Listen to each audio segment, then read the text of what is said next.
بسم اللہ الرحمن الرحیم۔ السلام علیکم۔ سوال: وہ کون سے دو درخت ہیں جن کی شاخوں کو کاٹو تو پانی نکلتا ہے؟ ایک شاخ کو دوسری شاخ پر رگڑو تو آگ نکلتی ہے۔ جواب: عرب میں دو درخت پائے جاتے ہیں جن میں ایک کا نام مرخ اور دوسرے کا نام افار ہے۔ دونوں کی شاخوں کو کاٹو تو پانی نکلتا ہے، اور اگر ایک شاخ کو دوسری شاخ پر رگڑو تو آگ نکلتی ہے۔ اللہ تعالیٰ کی کمال قدرت ہے کہ شاخوں کا پانی آگ کو نہیں بجھاتا اور شاخوں میں پوشیدہ آگ لکڑی کو نہیں جلاتی۔ اللہ تعالیٰ کا ارشاد ہے، ترجمہ: اللہ وہ ہے جس نے تمہارے لیے سرسبز و شاداب درخت سے آگ پیدا کی، جبھی تم اسے سلگاتے ہو۔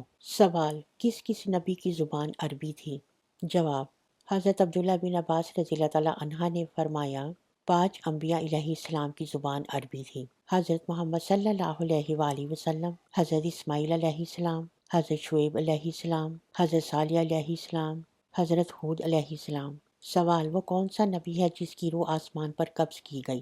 جواب: حضرت بلال بن یساف فرماتے ہیں کہ میں اس وقت موجود تھا جب کہ حضرت عبداللہ بن عباس نے کعب احبار سے اللہ تعالیٰ کے اس ارشاد کے بارے میں پوچھا، یعنی ہم نے ادریس کو بلند مکان میں اٹھا لیا۔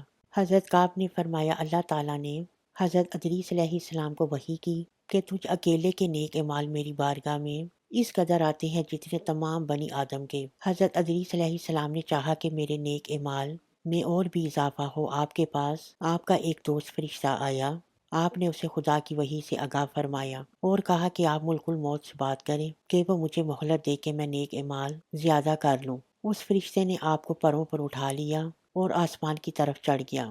جب چوتھے آسمان پر پہنچے تو ان سے ملک الموت کی ملاقات ہوئی۔ اس فرشتے نے ملک الموت سے مہلت کے بارے میں بات کی۔ ملک الموت نے پوچھا، حضرت ادریس علیہ السلام کہاں ہیں؟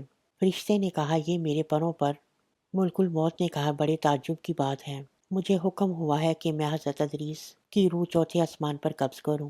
میں نے خیال کیا تھا کہ وہ تو زمین پر ہیں، ان کی روح چوتھے آسمان پر کیسے قبض کروں؟ بس ملک الموت نے اس وقت چوتھے آسمان پر حضرت ادریس علیہ السلام کی روح کو قبض کیا۔